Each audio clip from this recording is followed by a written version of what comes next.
ক্যারিবিয়ানদের white wash করে দেশে ফিরলেন টি-20 দলের 5 সদস্য। ক্রিকেটারদের মানসিকতায় পরিবর্তন এসেছে বললেন সালাউদ্দিন।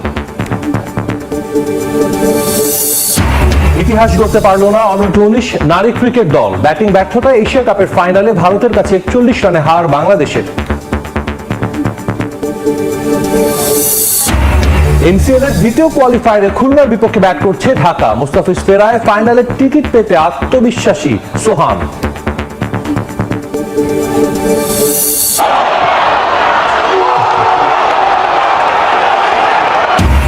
দেড় যুগ পর ঘরের মাঠে অ্যাটলেটিকো মাদ্রিদের কাছে বার্সেলোনার হার, শীর্ষে রোজি ব্ল্যাঙ্কোস। ইপিএলে বড় জয় আর্সেনালের। ওয়েস্ট ইন্ডিজের বিপক্ষে সিরিজ শেষে প্রথম ধাপে দেশে ফিরেছেন টি-20 স্কোয়াডের 4 জন এবং কোচিং স্টাফের 1 সদস্য। বিকেলে ফিরবেন আরো 7 জন, বাকিরা আসবেন সোমবার। প্রথম ধাপে আসা সদস্যরা হলেন জাকের আলী অনিক, হাসান মাহমুদ, তাসকিন এবং নাহিদ রানা। তাদের সঙ্গে ছিলেন সিনিয়র সহকারী coach Mohammad Salauddin. Test series ড্রয়ের পর ওয়ানডে সিরিজে হোয়াইট ওয়াশ হলেও টি-20তে প্রথমবারের মতো ক্যারিবিয়ানদের বিপক্ষে ক্লিন সুইপ করেছে বাংলাদেশ। আজ সকালে সোমবার সকালে 2 ক্রিকেটার আর রাতে আসবেন 4 জন। লিটন কুমার দাস আসবেন বিকেল 5টায়। দেশে ফিরেও খুব একটা বিশ্রামের সময় পাবেন না ক্রিকেটাররা, নেমে পড়তে হবে বিপিএল এর জন্য। ক্যারিবিয়ান সিরিজের সাফল্য বিপিএল ও আসন্ন চ্যাম্পিয়ন্স ট্রফিতে ধরে রাখতে চাইবেন ক্রিকেটাররা।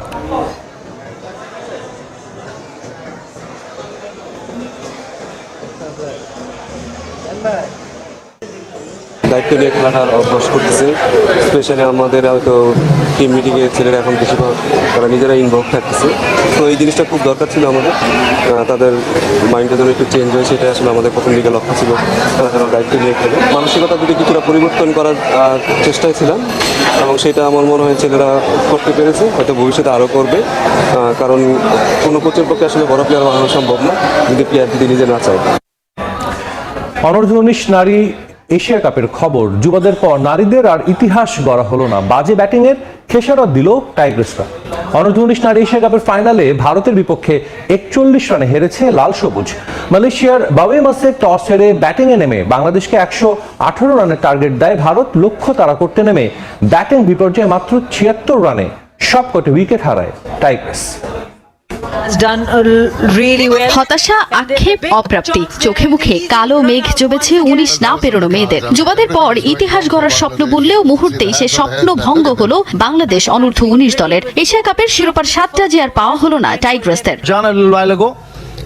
মালয়েশিয়ার বায়োমাস স্টেডিয়ামে ব্যাট হাতে দারুণ কিছু করার লক্ষ্য নিয়ে মাঠে নামে বাংলাদেশ দল। রানতারায় মাঠে নেমে শুরু থেকেই সুবিধা করে উঠতে পারেনি লাল সবুজ। দ্বিতীয় ওভারে প্রথম উইকেটের পতন টাইগ্রেসদের। 2 বলে 0 রানে ফেরেন মোসাম্মদ ইভা। এরপর পাওয়ার প্লেতে আরও 1 উইকেট হারিয়ে বিপাকে দল। দলীয় 24 রানে ফেরেন সুমাইয়া আক্তার। শুরুর এই ধাক্কা আর কোনোভাবেই সামাল দিতে পারেনি বাংলাদেশ।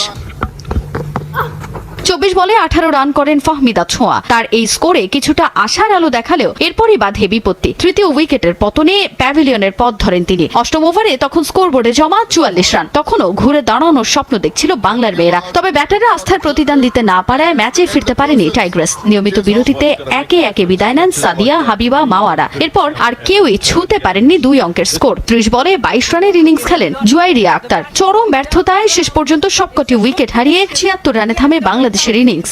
টস জিতে ভারতকে ব্যাটিং এ পাঠায় বাংলাদেশ। টাইগ্রেস বোলারদের দাপট স্পষ্ট শুরু থেকে। ব্যাট করতে নেমে 23 রানে প্রথম উইকেট হারায় ভারত। দলীয় 25 রানে আরও 1 উইকেটের পতন টিম ইন্ডিয়ার। 41 রানের জুটি গড়ে দলকে বিপদ থেকে টেনে তোলার চেষ্টা করেন তৃষা ও নিকি। 21 বলে 12 রান করে ফেরেন ভারতের নিকি প্রসাদ। এরপর এক প্রান্ত আগলে রেখে তৃষার 52 রানের সুবাদে 117 রানের পুঁজি পায় ভারত। বাংলাদেশ টার্গেট পূরণ করতে না পারায় অনূর্ধ্ব-19 নারী এশিয়া কাপের শিরোপা জয়ের উল্লাসে মাতে টিম ইন্ডিয়া।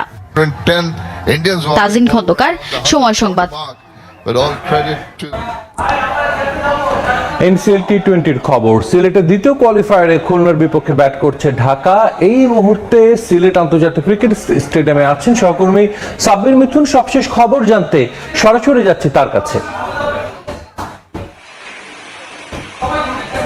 সাব্বির, কি অবস্থা, খেলার কি আপডেট রয়েছে আপনার কাছে?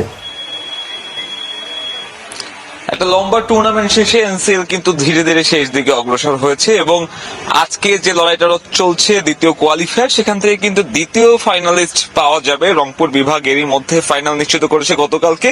তার অপোনেন্ট কারা হবে তা কিন্তু আজ সেই লড়াইয়ে নেমেছে ঢাকা মেট্রো এবং খুলনা। ঢাকা মেট্রো গতকালকে প্রথম কোয়ালিফায়ারে হেরে গেছে, আজকে জয়ের বিকল্প নেই খুলনার সামনেও। তবে ঢাকা মেট্রো গোটা টুর্নামেন্ট জুড়ে যেভাবে খেলেছিল তাতে কিন্তু অনেকটাই ফেভারিট ছিল ফাইনালের জন্য। তবে আজ খুলনা মোস্তাফিজুর রহমানকে নিয়ে নেমেছে এবং তারাও বেশ দারুণ শক্তিশালী একটা দল এখন, এবং দারুণ একটা শুরু করেছে ঢাকা মেট্রোর বিপক্ষে। এরই মধ্যে 3 উইকেট পড়ে গিয়েছে ঢাকা মেট্রো টপ অর্ডার, যেটা সব থেকে বড় শক্তির নাম দলটার। এই টুর্নামেন্ট জুড়ে প্রভাব বিস্তার করে এসেছে নাইম শেখের কথা বলতে হয়, নাইম শেখ এখনো রয়ে গেছেন। তবে ঢাকা মেট্রো টপ অর্ডার যেভাবে কলাপস করেছে প্রথম পাওয়ার প্লের ভেতরে, তাতে ঢাকা মেট্রো সেখান থেকে ঘুরে দেওয়াটা খুব একটা কঠিন হয়ে যেতে পারে।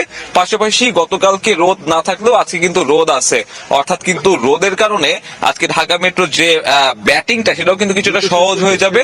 এবং পাশাপাশি যেটা বলা যায় আর কি, যে উইকেটটাও কিছুটা বেটার। সব মিলিয়ে বলা যায় দ্বিতীয় কোয়ালিফায়ার উত্তেজনা খুব চরমে। বিষয় কিন্তু একটা দলের জন্য, এবং ক্যাপ্টেন্সি অনেকে এনজয় করেন এবং সাথে পারফর্ম করেন, এবং ক্যাপ্টেন্সি অনেক সময় দেখা যায় যে অনেকের পারফরমেন্সকে দাবিয়ে রাখে এবং অনেক পারফরমেন্স নষ্ট হয়ে যায়। আমাদের দেশের দলে কিন্তু আমরা অনেকবার দেখেছি এই একই রকম পরিস্থিতির উদয় হওয়ার জন্য।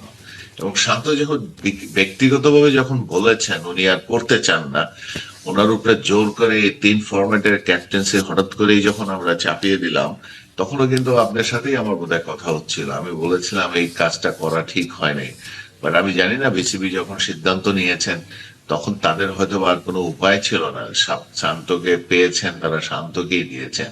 বাট আমি মনে করি এখন যে পরিস্থিতিটা আমরা যে পরিস্থিতির সম্মুখীন হচ্ছি, এখানে জরুরি ভাবে আমাদের একটা সিদ্ধান্ত নেওয়া উচিত। কারণ একজন ক্যাপ্টেন যখন দল নিজের করে নেন, তখন তাকে অনেক রকম নিজস্ব পরিকল্পনাও থাকেন, ওনার নিজস্ব কিছু চিন্তা ভাবনা থাকেন। সেই জায়গাগুলোতে হঠাৎ করে আপনি সকালে বললেন কালকে আপনি ক্যাপ্টেন, এটা পাড়া মহল্লার খেলার মতন হয়ে যাবে। কিন্তু জিনিসটা তেমনটা হওয়া উচিত না। ক্যাপ্টেনের সাথে কোচের একটা আন্ডারস্ট্যান্ডিং থাকতে হবে, সিলেক্টরদের সাথে কিছুটা তার মত বিনিময় সুযোগ থাকে, এবং দলের সাথে তার দলটাকে তার আয়ত্তে নিয়ে তার সাথে একটা সুন্দর সমন্বয় করা অনেকগুলা বিষয় থাকে। এবং সেই জায়গা থেকে আমি মনে করি যে আমরা দেখলাম ওয়েস্ট ইন্ডিজে যে আমরা মিরাজকে দেখলাম, আমরা দেখলাম লিটন দাসকে আবার ফিরিয়ে নিয়ে আসার জন্য। লিটন দাস এখনো অফ ফর্মে আছেন। লিটন দাসকে আপনি ক্যাপ্টেন্সি দিলে লিটন দাস যদি ফিরে আসতে না পারেন, আমার মনে হয় লিটন দাসের ক্যারিয়ারটাই শেষ হয়ে যাবে। Miraz is the only choice probably এখানে দেখা যাচ্ছে, যিনি যথেষ্ট ভালোভাবে নিজেকে খেলছেন এখনো। সেই বা জায়গায় সে আসলে আমাদের কাছে চাপটা সামলে নিতে পারে। বাংলাদেশ দলের ক্যাপ্টেন হওয়ার যে একটা বাড়তি চাপ থাকে, সেই জিনিসটা মিরাজ আবার খুব দ্রুত নিজের মধ্যে আসলে সেটা তিনি আসলে নিতে পারেন। সেই জন্যই হয়তো এই রেসে যাকে আসলে জিজ্ঞাসা করা হচ্ছে।